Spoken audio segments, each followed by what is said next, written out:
Good morning, Malaysia. Selamat pagi. When Dr. Mahathir spoke about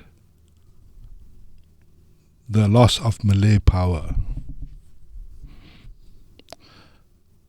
it drew all sorts of reaction. Negative reaction, of course. One professor, a commentator, analyst, blame him. He said, you were Prime Minister for 20 over years. Why did you allow the Malays to lose power? And yesterday, another UMNO veteran also blasted Dr. Mahathir. He said, look, show me one proof that Malays lost power, that we have lost power. One proof. Now, these people don't really understand the issue. Firstly, our grand old man, he's not blaming anybody really. He's not blaming the non-Malays. He's lamenting the fact that we have lost power. And I can just show you one example where he is 100% correct. The power to prosecute, the power to charge someone in the court of law has always been given to a Malayu since Merdeka. The power given to the Attorney General is a Malayu.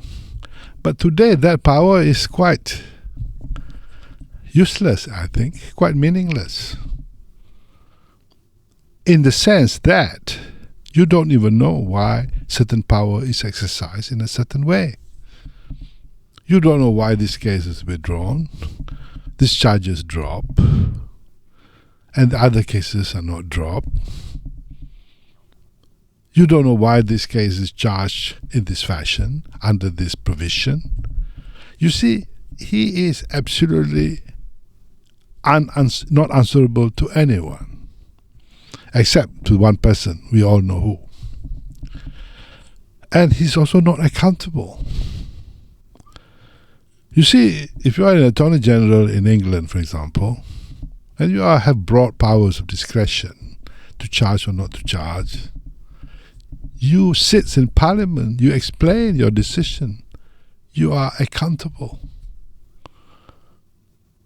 But our Attorney General is a civil servant.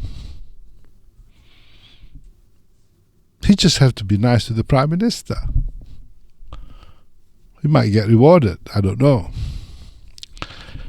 So this is what Dr. Mahathir meant when he said, we have lost power. We have lost the power to exercise it properly.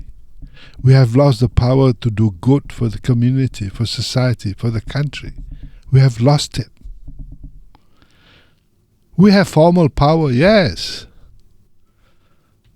But we have lost power to do good for the community and for the country. Because you cannot remove corruption if you yourselves are corrupt. You cannot remove abuse of power if you also abuse power in the process.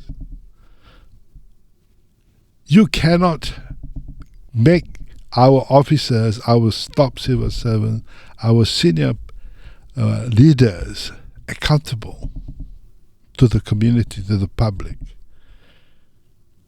And if you do that, you will never get our people to be strong. You will never get the Malays to be strong. Because they're their leaders. They will follow their leaders. They will not be accountable. They will not be moral. They will not be ethical. They will just follow what they see.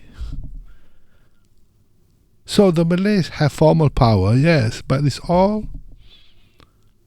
now useless because it makes the community, the people, weaker. Because of all this abuse, because of all these unexplained reasons for making certain decisions.